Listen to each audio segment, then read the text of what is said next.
জীবনে শুধু কাজ আর ব্যস্ততা থাকলেই হয় না, মাঝে মাঝে নিজেকে সময় দেওয়াটাও খুব প্রয়োজন। ঘোরাঘুরি মানুষকে শুধু আনন্দই দেয় না, এটা মনকে শান্ত করে, ক্লান্তি দূর করে আর নতুনভাবে বাঁচার শক্তি দেয়।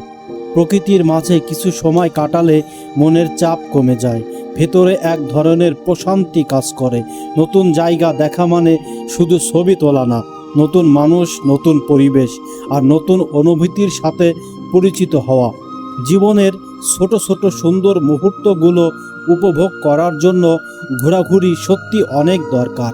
তাই ব্যস্ত জীবনের ফাঁকে নিজের জন্য একটু সময় রাখুন, প্রকৃতির কাছে যান, ঘুরে আসুন, কারণ সুন্দর স্মৃতিগুলোই একসময় জীবনের সবচেয়ে মূল্যবান সম্পদ হয়ে যায়। শহরের ব্যস্ততা আর কোলাহল থেকে একটু দূরে আজ আমি চলে এসেছি সবুজের রাজ্য শ্রীমঙ্গলের চা বাগানে। চারিদিকে শুধু সবুজ আর সবুজ। মনে হচ্ছে প্রকৃতি যেন নিজের হাতে সাজিয়ে রেখেছে পুরো জায়গাটা। এই আঁকাবাঁকা পথ দিয়ে হাঁটতে হাঁটতে মনে হয় জীবনের সব ক্লান্তি কোথাও হারিয়ে যায়।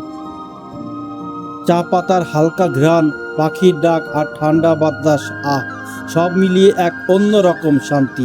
বন্ধুদের সাথে হাসি, মজা, ছোট ছোট মুহূর্ত আর এই সুন্দর পরিবেশ, এগুলোই হয়তো জীবনের আসল আনন্দ। শ্রীমঙ্গলের এই চা বাগান শুধু একটা জায়গা না, এটা একটা অনুভূতি, যেখানে এসে মনটা একদম ফ্রেশ হয়ে যায়।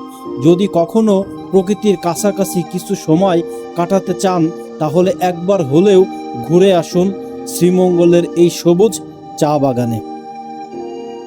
পথ ধরে হাঁটতে হাঁটতে মনে হচ্ছে যেন প্রকৃতির মাঝেই হারিয়ে গেছি। চায়ের গাছগুলোর সারি, দূরের পাহাড়ি আবহ আর ঠান্ডা বাতাস, আহা, সব কিছু মিলিয়ে জায়গাটা সত্যি অসাধারণ।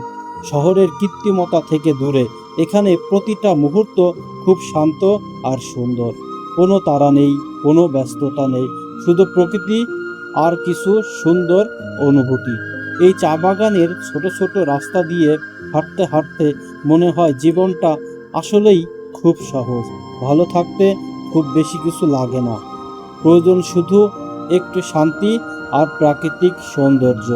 চারিদিকে এত সবুজ দেখলে মনটা নিজে থেকেই ভালো হয়ে যায়। প্রকৃতির এত কাছাকাছি এলে নিজেকেও নতুন করে খুঁজে পাওয়া যায়। আজকের এই ঘোরাঘুরি শুধু একটা ট্রিপ না, এটা অনেক সুন্দর কিছু স্মৃতি আর অনুভূতির গল্প, যেগুলো অনেক দিন পর্যন্ত মনে থাকবে। ধন্যবাদ।